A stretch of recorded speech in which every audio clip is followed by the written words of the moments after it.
आमल की एकादशी जो कि फाल्गुन मास के शुक्ल पक्ष की एकादशी होती है, इस दिन का हमारे हिंदू धर्म में खास महत्व है। इस दिन पूजा से लेकर भोजन तक हर काम में आंवले का उपयोग किया जाता है।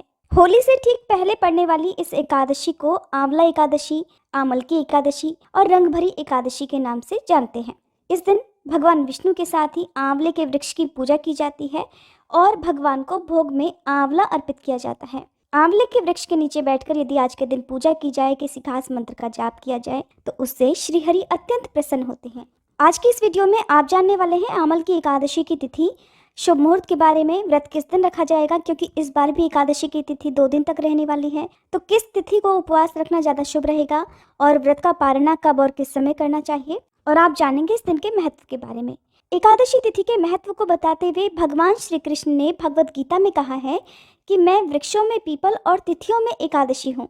एकादशी की महिमा के विषय में शास्त्रों में वर्णन है कि एकादशी के समान अन्य कोई व्रत नहीं है और विवेक के समान कोई बंधु नहीं है। पद्म पुराण के अनुसार भगवान श्री कृष्ण ने धर्मराज युधिष्ठिर को एकादशी तिथि का महत्व समझाते हुए कहा कि बड़े बड़े यज्ञों से भी मुझे उतनी प्रसन्नता नहीं मिलती जितनी एकादशी का व्रत रखने से मिल जाती है। और अगर आमल की एकादशी की बात करें तो आमल की एकादशी की महिमा को बताते हुए भगवान श्री कृष्ण कहते हैं कि जो भी व्यक्ति स्वर्ग और मोक्ष प्राप्ति की इच्छा रखते हैं, जो चाहते हैं कि बार बार इस जीवन मरण के चक्कर में ना पड़े, उनके लिए ये एकादशी बहुत ही श्रेष्ठ है। जो भी इस दिन आंवले के पेड़ की पूजा करता है उसे भगवान श्री हरि के साथ ही सभी देवी देवताओं का आशीर्वाद भी प्राप्त हो जाता है। यदि इस दिन आंवले के पेड़ की पूजा करना संभव ना हो तो आंवले के फलों की पूजा भी आप भगवान के सामने रखकर कर सकते हैं, और आंवलों का दान आप एकादशी और द्वादशी तिथि को कर सकते हैं। आंवला और तुलसी दल का सेवन करके ही आप व्रत का पारणा कर सकते हैं।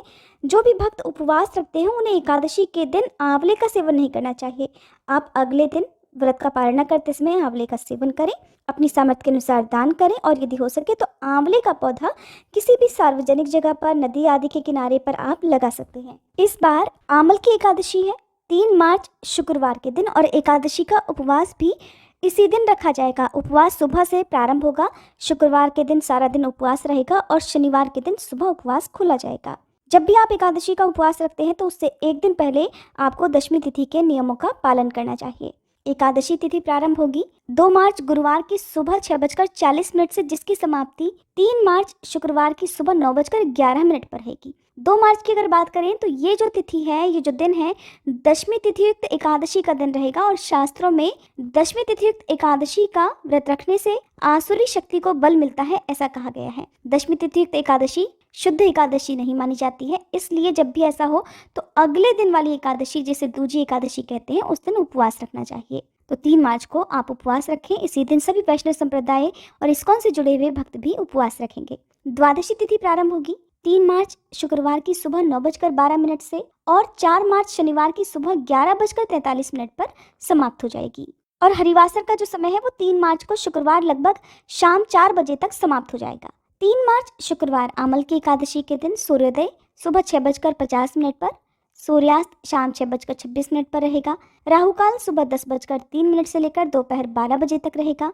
4 मार्च शनिवार को द्वादशी तिथि के दिन सूर्योदय सुबह 6:50 पर और सूर्यास्त शाम 6:27 पर रहेगा। और इस दिन सुबह 9 बजे से लेकर 10:30 बजे तक राहु काल का समय भी रहने वाला है।